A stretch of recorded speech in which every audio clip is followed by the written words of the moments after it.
Alors la déclaration, c'est une étape très importante et c'est souvent la première étape visible pour l'enfant qui a développé des comportements tyranniques.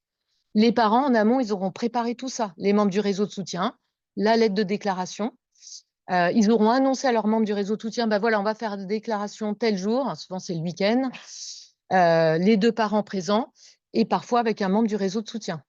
La déclaration, c'est quoi? C'est les parents qui ont écrit une lettre dans laquelle ils informent très clairement l'enfant que c'est fini la violence. Maintenant, on est déterminés à ce qu'il n'y ait plus aucune violence dans la maison.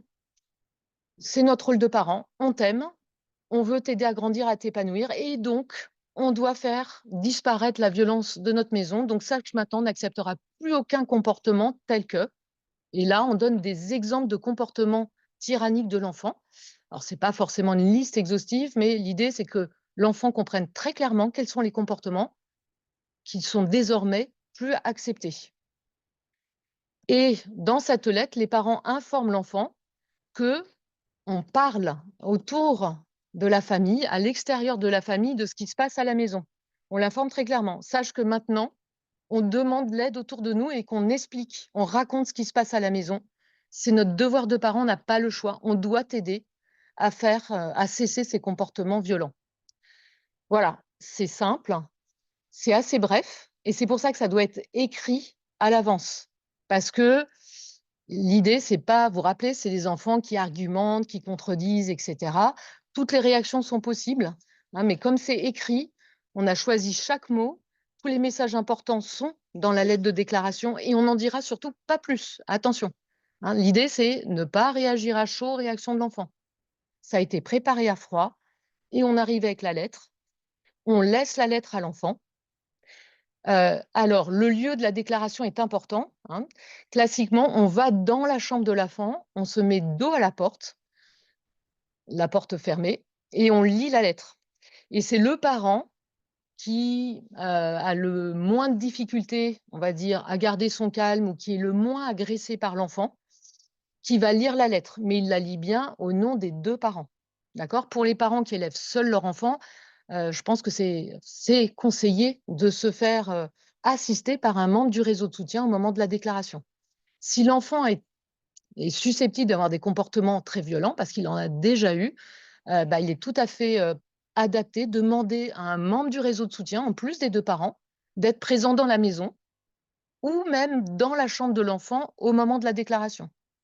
Donc c'est un moment important, engageant pour le parent, mais qui a été bien préparé et c'est la première étape visible pour l'enfant, de la mise en place de la résistance non violente et on laisse la lettre à l'enfant. Peu importe si l'enfant n'écoute pas, fait mine de: «Ah ouais, ouais, super votre délire là, ouais, ouais, j'y crois, j'ai peur, là là». Voilà, peu importe. Vous laissez la lettre. Si l'enfant empêche la lecture de la lettre, on n'insiste pas, on ne hausse pas le ton, pas d'escalade symétrique, on dit juste: «Écoute, on est venu t'informer, on est transparent, donc on te laisse la lettre. Tu la lis pas, c'est ton choix, mais nous, on est venu t'informer. Vous quittez la pièce et on ne discute pas».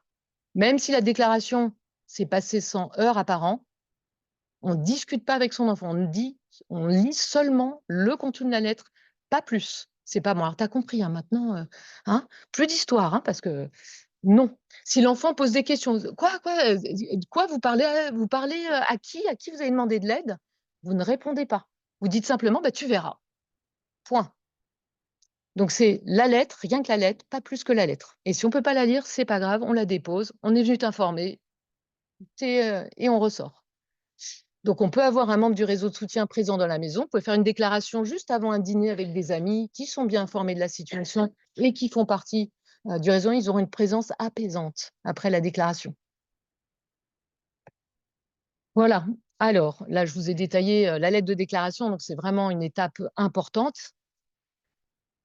Alors des exemples, je vais passer un petit peu vite parce que vous en avez dans le livre, sur le site. Voilà, je vous en ai donné, on s'est préparé aux réactions de l'enfant, hein, donc là, je vous laisse les voilà. Quoi qu'il arrive, on ne dit pas plus et si on ne peut pas faire la lettre, on la dépose, on sort.